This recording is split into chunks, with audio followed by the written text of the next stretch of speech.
বাংলার এক শান্ত গ্রাম, সবুজ মাঠ, কলাগাছ আর মাঝখানে বড় এক পুকুর।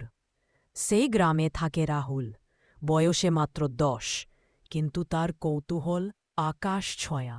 রাহুল হাতে চিপ নিয়ে মাছ ধরছে, কিন্তু মন অন্য কোথাও। রাহুল নিজের সাথে আজ কিছু একটা নতুন করতে হবে, কিন্তু কি?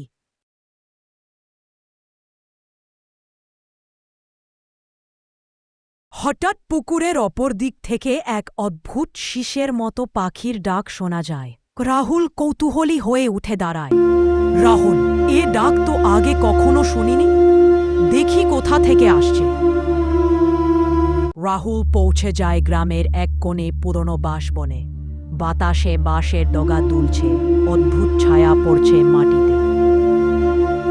হঠাৎ রাহুল দেখে মাটিতে আধা চাপা একটা কাঠের বাক্স, যেন বহুদিন আগে কেউ এখানে লুকিয়ে রেখেছিল।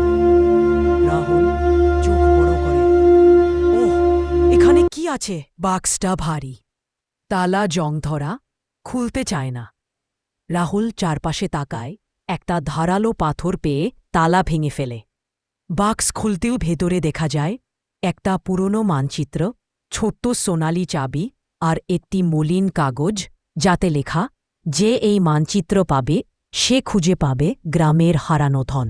রাহুল মানচিত্র হাতে নিয়ে ভাবে, ধন মানে কি? সত্যি কি এটা আছে? হঠাৎ বাঁশবনের ভেতর থেকে ঠান্ডা বাতাস বয়ে আছে, আর সেই অদ্ভুত পাখির ডাক আবার শোনা যায়। রাহুল মানচিত্র ব্যাগে রেখে সিদ্ধান্ত নিয়ে, আগামীকালই আমি খুঁজতে বের হব।